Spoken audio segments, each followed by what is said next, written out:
Hello everyone, welcome to Simon's Trading Channel. It's Sunday. It's Sunday evening. What's the time? Coming up for 10 o'clock in the UK. That is just 3 hours to go until Bybit closes its weekly candle. As you can see here, it looks quite a lot like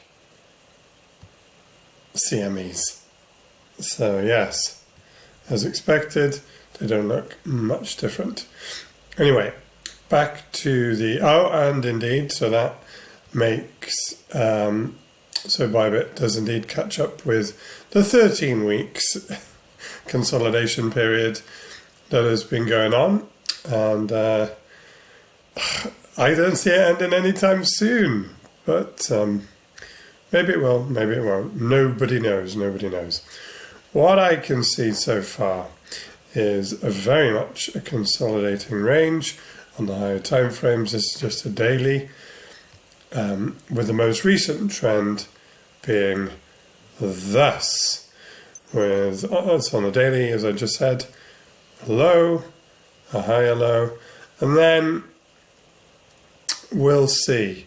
For this to become a higher low, clearly price needs to get back above this high here, which is coming in at 72,000. That's on a daily closure at the very least. Better would be a weekly, i.e. the time frame up. So yeah, the momentum of the daily is still clearly to the upside, but you can see it's been waning for probably about 2 weeks now. 1, 2, 3, 4, 5, 6, yeah, about 2 weeks. However, it is still to the upside. It's hanging on. It's hanging on for its life, and if it can continue to hang on at least above 66,000, but 63 being a very significant area also, then the trend will continue. And if it can't, well, then the trend will likely reverse. But then I wouldn't see anything dramatic particularly happening. And, you know, worst probably somewhere down towards 60,000 again. Very worst a retest of 56, but still too early to kind of talk about such matters because price is not doing that much at the moment. So talking about them at the moment is looking for a crystal ball. And as we all know, there's no such thing as a crystal ball. So on the 4 hour, I was looking for the MACD to kind of make its mind up a bit. It's getting quite close to the zero line, and it's giving a cross above read of basically 69,000. So, you know, 69,000 would get Bitcoin basically back up to here, and that is a significant area for sure. That's a support resistance level, and if indeed Bitcoin can move back up there and start closing 4 hour daily candles, probably 69.5 would be even better. Then maybe the next move will go to the upside. Rather than downside, as I suggested in yesterday's video. Since yesterday's videos, neither an upside nor a downside move has occurred. It's been literally sideways. So yeah, I'd say that Bitcoin's got a chance. That's what I'd say. And the chance would be that if it does make its next move to the upside, then you know, maybe the week that follows will also be to the upside. And that could then lead to a retest of the all-time high. I would not be surprised, though, if that doesn't break. And if we end up seeing off 14 weeks within the range. I really hope we don't. I hope Bitcoin sorts itself out. But no, I would not be surprised. Having said that, it is the start of a new month, so, you know, if I was a fund manager, which I'm absolutely not, couldn't be further from, well, I guess I'm a trader, so I could be further from. But, beginning of the month, probably sort of hatching plans. And would this consolidation area be an area where they would consider to invest in some more Bitcoin? Because having shrugged off sort of getting back into the low 50s, maybe. So yeah, maybe June will be the month where Bitcoin breaks up and goes on to make new all-time highs. I don't know. There's nothing to suggest that at the moment on any of the real time frames, but there's a lot of June left to come, so who knows.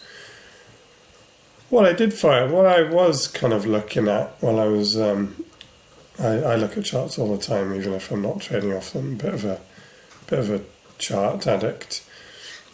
I was kind of looking at this move here and kind of comparing it to this move here. And the reason I brought that up is that from what I can see of Bitcoin, it likes to revisit the same price up and down. Even just on this Bybit, so this isn't the full history of Bitcoin, right? So this is Bybit's history. But you can see there's a move up. There's a move down that pretty much retraced the whole price. So you could buy on the way up, sell on the way down, pretty much the whole, all of that range of Bitcoin. And then the fresh price, if you like, breaking the powder, was from here up. And that was pretty much from 15,000. Moved all the way up to the top, came back down, revisited all that price action, and again, and then retraced nearly all the way back down to here. So all of that fresh powder was then stomped all over again. And indeed, even for the next move, this was very much an impulsive move, right? There was no bounce at all. But if you look at the price, so this is all very subjective, right? It's subjective, but you can see it with your own eyes, right? So for this whole move down here, you can see that the price initially started there, bounced up to the top, came back down to there, and then this was then breaking snow again. A lot of that was recovered by this move up, but then there was a bit in between that was still relatively fresh. Oh, and guess what? Just over here, it got stamped all over again. So the reason I brought that up, this is just a whimsy. This is all pretty much fresh powder for this current move. I know it was a price that has been revisited before, but I do wonder, let's say Bitcoin hits 100k on this bull run, I do wonder if it might pull back to somewhere near 50,000. I do wonder. But, that's all, that's me just sort of, that's me just kind of thinking about things in a rather abstract way, which is certainly not the way I trade. All I do to trade is follow the trend and look for areas of support resistance. That's all I do. Very simple indeed. Anyway, there we go. That's 9 minutes. So, yeah, in summary, for the mighty Bitcoin, more upside needs to occur, or for this to be continuation to the upside, even to revisit this high, in my humble opinion, Bitcoin needs to start closing 4 hours and dailies back above 69.5. Yep, 69.5. But even better would be back above 71.5 on 4 hours and dailies. Conversely, below 66.5, then likely a move down. All is not lost, probably, for this uptrend until Bitcoin, if and when Bitcoin gets down to 63.5-ish, And if it starts closing 4 hours and dailies below there, probably a move right back down to the current low. That's unlikely to happen in the next day or so. All right, if you've enjoyed the video, please like and subscribe. Sorry about the waffly bit in the middle. If you haven't enjoyed the video, no worries, don't come back tomorrow because I'll be doing it all again for a fresh week of hopefully of opportunities on Monday. Take care. Bye-bye.